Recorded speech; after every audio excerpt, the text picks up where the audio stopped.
নিশ্চয়ই যাবতীয় প্রশংসা মহান আল্লাহ তাআলার জন্য। হে আমাদের রব, আমরা আপনার প্রশংসা করি, আপনার কাছে সাহায্য চাই, আপনার নিকট ক্ষমা প্রার্থনা করি এবং আপনার কাছে তওবা করি। কবির ভাষায়, হে আমার রব, আপনার সত্তার জন্যই প্রশংসা মহান, অনন্ত অফুরান, এমন প্রশংসা যা আপনি ছাড়া কারো জন্য প্রযোজ্য নয়, নয়তো শোভন। আমি সাক্ষ্য দিচ্ছি যে আল্লাহ তাআলা ছাড়া কোনো সত্য ইলাহ নেই, তিনি এক, তাঁর কোনো শরিক নেই। তিনি এই উম্মাকে দিন ও শরীয়তের দিক থেকে বিশেষভাবে নির্বাচিত করেছেন এবং জুলুম থেকে বেরিয়ে আসার জন্য এক অনন্য সুন্দর পদ্ধতির দিক নির্দেশনা দিয়েছেন। আমি আরও সাক্ষ্য দিচ্ছি যে আমাদের নবী মুহাম্মদ সাল্লাল্লাহু আলাইহি ওয়াসাল্লাম আল্লাহর বান্দা ও রাসূল, যিনি হিদায়াত ও সুদূর প্রসারী আলো নিয়ে এসেছেন। তাঁর উপর, তাঁর পরিবার পরিজন, সাহাবায়ে কেরাম, তাবিঈগণ এবং ইহসানের সাথে তাদের অনুসারী সকলের উপর আমার রবের সালাত ও সালাম নাজিল হোক সেই দিন পর্যন্ত যেদিন যেদিন সমস্ত সৃষ্টি পুনরুত্থিত হবে। হে মহান মর্যাদার অধিকারী, আপনি সুরভিত সুপ্রসারিত শান্তি বর্ষণ করুন। আম্মা বাদ, হে আল্লাহর বান্দাগণ, আপনারা আল্লাহ তাআলাকে ভয় করুন এবং তার শুকরিয়া আদায় করুন এজন্য যে তিনি আপনাদেরকে ইসলামের পথে হিদায়েত করেছেন, কারণ এটি সেই দিন যা মহৎ গুণাবলী ও মহান প্রশংসার যোগ্য। কবি বলেন, সতর্ক হও, মহান মাওলার দিকে পথ ধরো, তাকওয়া ছাড়া কোনো দলিলের অন্বেষায় থেকো না, দুনিয়ার প্রতি ঝুঁকি পড়ো না, মাওলার উপর ভরসা রাখো, তাকেই তোমার কার্য নির্বাহী রূপে নির্ধারণ করো। হে মুমিনগণ, মানুষ আজ যে বাস্তবতার মধ্য দিয়ে যাচ্ছে, ভোগবাদে ডুবে থাকা, মোহময় আকর্ষণের দাপট এবং এমন কোলাহলপূর্ণ পরিবেশ যেখানে স্পষ্ট অর্থ ও মূল বার্তা আড়াল হয়ে যায়, পাশাপাশি মৌলিক চিন্তাধারার সঙ্গে অন্যায় আচরণ, মতবিরোধের আধিক্য এবং কলহ ও দ্বন্দ্বে, নেই বিচারের ঘাটতি, এসবের প্রেক্ষাপটে বান্দার অধিকার সংরক্ষণ এবং মানুষের উপর করা জুলুম থেকে বেরিয়ে আসার প্রয়োজনীয়তা অত্যন্ত স্পষ্ট হয়ে ওঠে। কারণ সমস্যাটি সাময়িক মতভেদের চেয়েও অত্যন্ত গভীর। এটি মূলত দ্বীনি চেতনার দুর্বলতা, বুদ্ধিবৃত্তিক শূন্যতা, সামাজিক বিচ্ছিন্নতা এবং মূল্যবোধ ও লক্ষ্যহীনতার ফল। এর পরিণতিতে এমন কিছু মানুষ তৈরি হচ্ছে যাদের প্রধান ব্যস্ততা গঠনমূলক কাজে মনোনিবেশ করার পরিবর্তে অন্যের ভুল ত্রুটি অন্বেষণ করা। এখান থেকেই সেই সামগ্রিক ও সার্বজনীন নসিহতের প্রয়োজনীয়তা স্পষ্ট হয়, যা এই শূন্যতা মূল থেকে নিরাময় করে এবং উচ্চতর মূল্যবোধ ও অনুপ্রেরণাদায়ী আদর্শ ব্যক্তিদের প্রভাব পুনরুজ্জীবিত করে। অনুরূপভাবে লক্ষ্যের স্পষ্টতা ও মানবিক ভারসাম্যের প্রয়োজনীয়তা এবং সামাজিক ঐক্য ও সংহতি সুদৃঢ় করার গুরুত্ব ও মূল্যবোধ তুলে ধরে। একই সঙ্গে শরীয়ী ভিত্তি এবং মানসিক ও সামাজিক প্রস্তুতির বাস্তব দিকগুলোকে বিবেচনায় রাখে, যাতে আমরা সচেতনতার বার্তা জোরদার করতে পারি এবং সমাজ গঠনের ইতিবাচক প্রভাবকে সুদৃঢ় করতে সক্ষম হই। কবির ভাষায়, কারো প্রতি জুলুম করতে হইও না ব্যস্ত, জুলুমের পরিণতি খুবই করুণ, ভীষণ ভয়াবহ। ইমাম আল মাওয়ার্দি রহিমাহুল্লাহ বলেছেন, জুলুম ও বিচার থেকে বিরত রাখতে পারে এমন কারণ সাধারণত চারটির মধ্যে যে কোনো একটি হয়ে থাকে: নিবৃত্তকারী বিবেক বুদ্ধি, বাধা প্রদানকারী দিন, দমনকারী শাসন কর্তৃত্ব অথবা প্রতিরোধকারী অক্ষমতা বা দুর্বলতা। এ কারণেই কোরআন ও সুন্নাতে জুলুম ও জালেমের নিন্দা সংক্রান্ত বহু উদ্ধৃতি ব্যাপকভাবে বিদ্যমান রয়েছে, কারণ জুলুমই হলো সমস্ত অমঙ্গলের মূল। জুলুম হলো অন্ধকার, আর এজন্যই হাদিসে কুদসির ভাষ্য অনুযায়ী আসমান ও জমিনের রব এ থেকে সতর্ক করে বলেছেন, ইয়া ইবাদি ইন্নী হাররামতু যুলমা আলা নাফসি ওয়া জাআলতুহু বাইনাকুম মুহাররামান ফালা তাযালামু। হে আমার বান্দাগণ, আমি জুলুম করাকে নিজের উপর হারাম করেছি এবং তা তোমাদের মধ্যেও হারাম করে দিয়েছি, অতএব তোমরা পরস্পরের প্রতি জুলুম করো না। আল্লাহ তাআলা বলেছেন, ফাওয়াইলুল লিল্লাযিনা যালামু মিন আযাবি ইয়াউমিন আলীম। সুতরাং জালিমদের জন্য রয়েছে বেদনাদায়ক দিবসে কঠিন আযাবের চরম দুর্ভোগ। মুসলিম ভাইগণ, নিশ্চয়ই জুলুমের সবচেয়ে জঘন্য পথগুলোর একটি হলো বন্দার প্রতি জুলুম করা।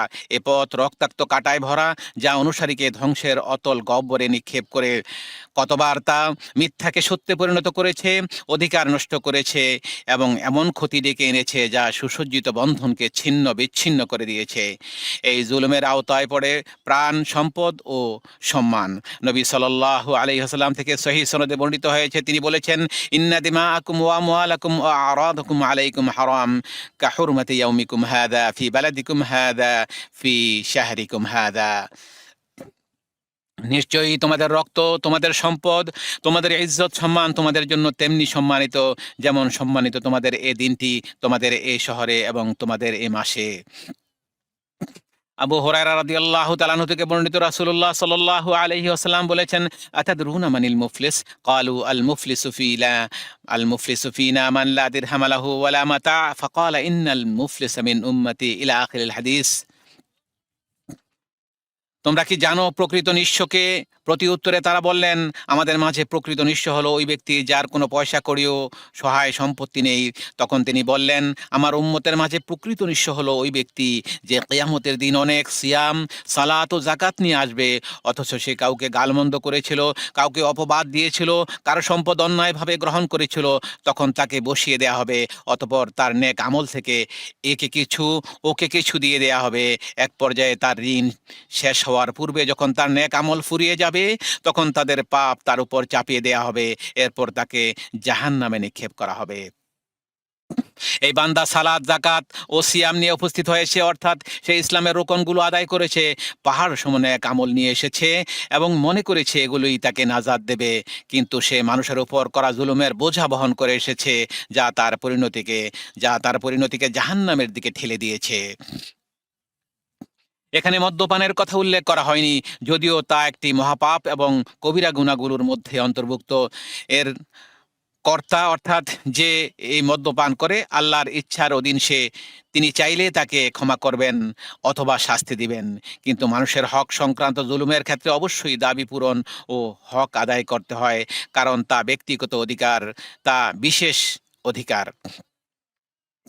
আর বান্দার অধিকারসমূহ কঠোর দাবির উপর প্রতিষ্ঠিত, উদারতার নীতির উপর নয়।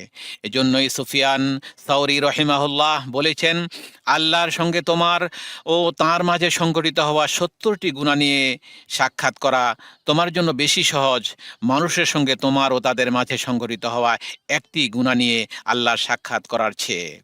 ইবনুল কাইয়িম রহিমাহুল্লাহ যেসব লোক আল্লাহর অধিকারের প্রতি যত্নশীল হলেও মানুষের অধিকার সম্পর্কে উদাসীন, তাদের বর্ণনা প্রসঙ্গে বলেন, তুমি এমন অনেক নেককার লোক পাবে যাদের সালাত, সিয়াম বা জিকিরে কোনো ত্রুটি দেখা যায় না, কিন্তু তারা মানুষের ইজ্জত ও সম্মানহানির বিষয়ে চরম মিথ্যাচারে লিপ্ত থাকে। তিনি আরো বলেন, জুলুমের ৩টি দফতর রয়েছে। এর মধ্যে একটি দফতর হলো যেখান থেকে আল্লাহ কিছুই ক্ষমা করবেন না, আর তা হচ্ছে শিরক। আরেকটি দফতর যেখান থেকে আল্লাহ কিছুই ছেড়ে দেবেন না, আর তা হলো বান্দাদের একে অপরের উপর করা জুলুম। এবং আরেকটি দফতর এমন যাকে আল্লাহ তেমন গুরুত্বই দেন না, আর তা হলো বান্দার নিজের উপর করা জুলুম, যা তার ও তার রবের মধ্যকার বিষয়। কবি বলেন, হে জালিম, দুর্বলের উপর তুমি করেছো জুলুম, যার কোনো সাহায্যকারী নেই আল্লাহ ছাড়া। সাবধান সাবধান, অবকাশ পেয়ে ধোকায় পড়ো না। আগামীকাল তুমি মৃত্যুবরণ করবে যখন, আল্লাহ তোমাদের মাঝে ফায়সালা করবেন তখন। সত্যনের প্রজ্ঞা দিয়ে ফায়সালা করবেন, বক্রতা বা ছলনা দিয়ে নয়। ইমানদার ভাইয়েরা, নবী করিম সাল্লাল্লাহু আলাইহি ওয়াসাল্লাম আমাদেরকে দুনিয়াতেই সকল প্রকার জুলুম অত্যাচার থেকে মুক্ত হয়ে আল্লাহর দিকে ফিরে যাওয়ার নির্দেশ দিয়েছেন। আবু হুরায়রা রাদিয়াল্লাহু তাআলা আনহু থেকে বর্ণিত, তিনি বলেন, রাসূলুল্লাহ সাল্লাল্লাহু আলাইহি ওয়াসাল্লাম বলেছেন, মান কানাত লাহু মাজলামাতুন লিআখিহি মিন ইরদিহি আও শাই ফালিয়াতাহাল্লালহু ইলা আখিরিল হাদিস। যে ব্যক্তি তার কোনো মুসলিম ভাইয়ের উপর তার সম্ভ্রমহানি বা অন্য কোনো বিষয়ে জুলুম করেছে, সে যেন আজই তার কাছে ক্ষমা চেয়ে নিজেকে মুক্ত করে নেয়। ওই দিন আসার পূর্বে, যেদিন দিনার ও দিরহাম কিছুই থাকবে না, সেদিন তার কোনো নেক আমল থাকলে তার জুলুমের পরিমাণে তার নিকট হতে তা নিয়ে নেওয়া হবে, আর তার কোনো নেক আমল না থাকলে তার প্রতিপক্ষের পাপ হতে নিয়ে তার উপর চাপিয়ে দেয়া হবে। রাসূলুল্লাহ সাল্লাল্লাহু আলাইহি ওয়াসাল্লাম আরো বলেছেন, মান ক্বালা ফি মুমিনিন মা লাইসা ফিহি আসকানাহুল্লাহু রাদগাতাল খাবাল হাত্তা হাত্তা ইয়াখরুজা মিম্মা ক্বাল। যে ব্যক্তি কোনো মুমিন সম্পর্কে এমন দোষ বলে বেড়ায় যা তার মধ্যে নেই, সে ব্যক্তিকে জাহান্নামের নর্দমায় বন্দী করে রাখা হবে, যতক্ষণ পর্যন্ত না সে যা বলেছে তা হতে বের হয়ে আসে। অতএব হে আল্লাহর বান্দাগণ, মানুষের অধিকার লঙ্ঘন করা এবং তাদেরকে কষ্ট দেয়া থেকে সর্বোচ্চ সতর্ক থাকুন। যাদের অধিকার আপনারা খর্ব করেছেন, সবার কাছ থেকে দায় মুক্তি ও ক্ষমা চেয়ে নিন, সে সময় আসার আগেই, যখন কোনো দিরহাম বা দিনার কাজে আসবে না, কেননা এটি অত্যন্ত গুরুতর বিষয়। কবির ভাষায়, প্রতিদান দিবসের বিচারকের দিকেই ছুটছি আমরা, সেদিন আল্লাহর কাছেই জড়ো হবে বিবাদমানেরা। নবী সাল্লাল্লাহু আলাইহি ওয়াসাল্লাম রহমতের দোয়া করেছেন, যার দোয়া কখনো বিফল হয় না। তিনি দোয়া করেছেন সেই ব্যক্তির জন্য যিনি তার ভাই থেকে কাল বিলম্ব না করে দায় মুক্তি চান, যেন কিয়ামতের দিনে তার ভালো কাজগুলো কেড়ে নেওয়া না হয়। আবু হুরায়রা রাদিয়াল্লাহু তাআলা আনহু থেকে বর্ণিত, রাসূলুল্লাহ সাল্লাল্লাহু আলাইহি ওয়াসাল্লাম বলেছেন, আল্লাহ তাআলা সে বান্দার উপর রহম করুন যে তার কোনো ভাইয়ের মান সম্মান ও ধন সম্পদের ব্যাপারে জুলুম করেছে, অতঃপর সে তার কাছে এসেছে এবং কিয়ামত দিবসে পাকড়াও হবার আগেই মজলুম ব্যক্তির কাছে ক্ষমা চেয়ে নিজেকে মুক্ত করে নিয়েছে। কারণ সেখানে দিনার ও দিরহামের ব্যবস্থা থাকবে না। আর জুলুমের নিকৃষ্টতা বোঝানোর জন্য এবং জালিমদের সতর্ক করার জন্য এটাই যথেষ্ট যে কোরআনে জুলুমকে কুফুরের সমর্থক হিসাবে বর্ণনা করা হয়েছে। অধুনা সংস্কৃতির যুগে মাথাচাড়া দিয়ে ওঠা সবচেয়ে বড় অন্যায়গুলোর মধ্যে একটি হলো কিছু সামাজিক যোগাযোগের মাধ্যম দস্যু শক্তি ও বুদ্ধিবৃত্তিক সন্ত্রাসীদের মাধ্যমে নানা অনিষ্টকর কর্মকাণ্ডের ব্যাপক প্রচার, অনুরূপভাবে গীবত, পরনিন্দা, চগলখড়ি, মিথ্যা ও অপবাদের আশ্রয় নেয়া ইত্যাদি, যা সুস্পষ্ট গুরুতর অবিচার এবং অধিকতর সীমালঙ্ঘন ও দুর্ভাগ্যের বিষয়। যারা এ ধরনের কাজ করে তাদের উচিত দ্রুত এসব কাজ থেকে নিজেকে মুক্ত করা, সেই সময়ের পূর্বেই, যখন দিনার ও দিরহাম কিছুই থাকবে না। হে আল্লাহর বান্দারা, আল্লাহকে ভয় করুন এবং সময় থাকতেই আমল করুন, যাতে মানুষের প্রতি অন্যায় ও বাড়াবাড়ির দায় থেকে বেরিয়ে আসা যায়। আল্লাহ তাআলা বলেন, ওয়াল্লাযীনা ইউযুনাল মুমিনিনা ওয়াল মুমিনাত বিগাইরি মাকতাসাবু ফাকাদ ইহতামালু বুহতানান ওয়া ইসমান মুবিনা। আর যারা বিনা অপরাধে মুমিন পুরুষ ও মুমিন নারীদেরকে কষ্ট দেয়, তারা মিথ্যা অপবাদ ও প্রকাশ্য পাপের বোঝা বহন করে। তারা প্রকাশ্য পাপের বোঝা বহন করে। আল্লাহ তাআলা স্পষ্ট করে এখানে বলেছেন, ওয়াল্লাযীনা ইউযুনাল মুমিনিনা ওয়াল মুমিনাত বিগাইরি মাকতাসাবু ফাকাদ ইহতামালু বুহতানান ওয়া ইসমান মুবিনা। আর যারা বিনা অপরাধে পুরুষ ও মুমিন নারীদেরকে কষ্ট দেয়, তারা কঠিন শাস্তির মুখোমুখি হবে। এ আয়াতে তাই স্পষ্ট বলা হয়েছে। আল্লাহ আমাকে ও আপনাদেরকে দুই ওহীর বরকতে শামিল করুন এবং মানুষ ও জিন জাতির নেতা নবী মুহাম্মদ সাল্লাল্লাহু আলাইহি ওয়াসাল্লামের হেদায়েত দ্বারা উপকৃত করুন। আমি এ কথা বলছি এবং আল্লাহর কাছে আমার, আপনাদের ও সকল মুসলিমের জন্য প্রতিটি গুনাহ থেকে ক্ষমা প্রার্থনা করছি। অতএব আপনারাও তাঁর কাছে ক্ষমা প্রার্থনা করুন এবং তার দিকে ফিরে আসুন। নিশ্চয়ই তিনি অত্যন্ত দয়ালু, পরম ক্ষমাশীল। আলহামদুলিল্লাহ, সকল প্রশংসা মহান আল্লাহ তাআলার জন্য, যিনি ইসলামী শরিয়াকে সুসংহত ও সুস্পষ্ট করেছেন, ফলে তা উম্মতে মুহাম্মদীকে দিন ও দুনিয়ার দিক থেকে সৌভাগ্যবান ও সুখী সমৃদ্ধ করেছে। আমি সাক্ষ্য দিচ্ছি যে আল্লাহ তাআলা ছাড়া কোনো সত্য ইলাহ নেই, তিনি এক, তাঁর কোনো শরিক নেই।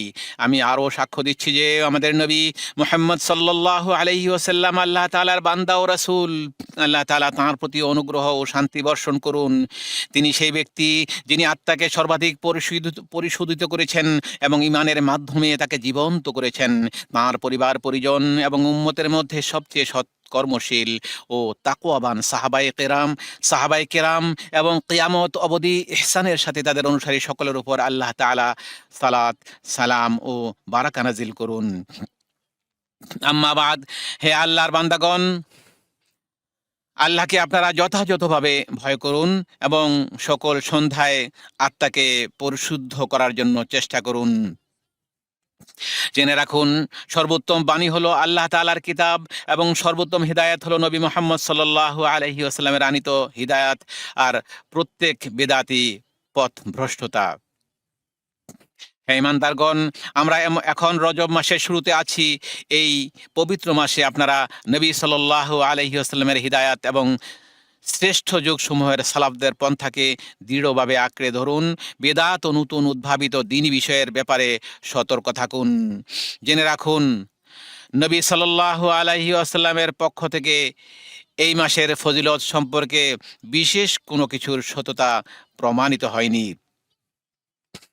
এই মাসে নির্ধারিত নেক আমলের ব্যাপারে যে খবর ও বর্ণনা এসেছে, বিশ্লেষক ও পণ্ডিত আলেমদের মতে, ইসলামী স্কলারদের মতে তা হয়তো দুর্বল নয়তো বানোয়াট। ইমানদার ভাইগণ, যুগের এই সন্ধিক্ষণে নির্যাতন ও জুলুমের ব্যাপকতা ছড়িয়ে পড়েছে। কিছু দুর্বল জনগোষ্ঠী গণনির্যাতনের শিকার হচ্ছে, যেমন ফিলিস্তিনের জনগণ। আল আকসা মসজিদের চারিদিকে চলছে নিপীড়ন ও বাড়াবাড়ি। ফিলিস্তিনের মানুষগুলো দখলদার জায়ানবাদী শত্রুদের পক্ষ থেকে অবরোধ, ধ্বংসযজ্ঞ, বাস্তুচ্যুতি, হত্যাকাণ্ড, চরম অত্যাচার ও নৃশংসতার শিকার হচ্ছে। বিশেষ করে এখন তারা তীব্র শীতে ভুগছে এবং হাড় কাঁপানো ঠান্ডা তাদেরকে দংশন করছে। আল্লাহর কাছে প্রার্থনা করি, তিনি যেন সর্বত্র মজলুমদের উপর থেকে জুলুম নিপীড়ন উঠিয়ে নেন এবং তাঁর দয়া ও রহমতের ধারায় তাদেরকে সিক্ত করেন। ফিলিস্তিনি ইস্যু ও ইসলামী পবিত্র স্থানসমূহের প্রতি আমাদের প্রিয় মাতৃভূমি রাজকীয় সৌদি আরবের অটল ও সম্মানজনক অবস্থান অত্যন্ত প্রশংসার দাবিদার। সৌদি আরব ফিলিস্তিন সহ যাবতীয় সমস্যাগ্রস্ত মুসলিমদের সাহায্যে সবসময় এগিয়ে আসে। আল্লাহ তাআলা সৌদি আরব এবং পূর্ব ও পশ্চিমের মুসলিম দেশসমূহকে সকল অনিষ্টতা ও বিপদ আপদ থেকে এবং ষড়যন্ত্রকারীদের যাবতীয় ষড়যন্ত্র ও সীমা লঙ্ঘনকারীদের সকল চক্রান্ত ব্যর্থ করে দেওয়ার মাধ্যমে হেফাজত ও সুরক্ষা করুন। নিশ্চয়ই তিনি সর্বশ্রোতা, সকল প্রার্থনা কবুলকারী। এ পর্যায়ে আল্লাহ তাআলা আপনাদের প্রতি রহম করুন। আপনারা গোপনীয় প্রকাশ্যে সর্বশ্রেষ্ঠ বান্দা এবং সর্বোত্তম সম্মান ও মর্যাদার অধিকারী ব্যক্তিত্ব আমাদের নবী মুহাম্মদ ইবনু আবদুল্লাহ আল কুরাশি আল হাশমি সাল্লাল্লাহু আলাইহি ওয়াসাল্লামের উপর সালাত ও সালাম পেশ করুন।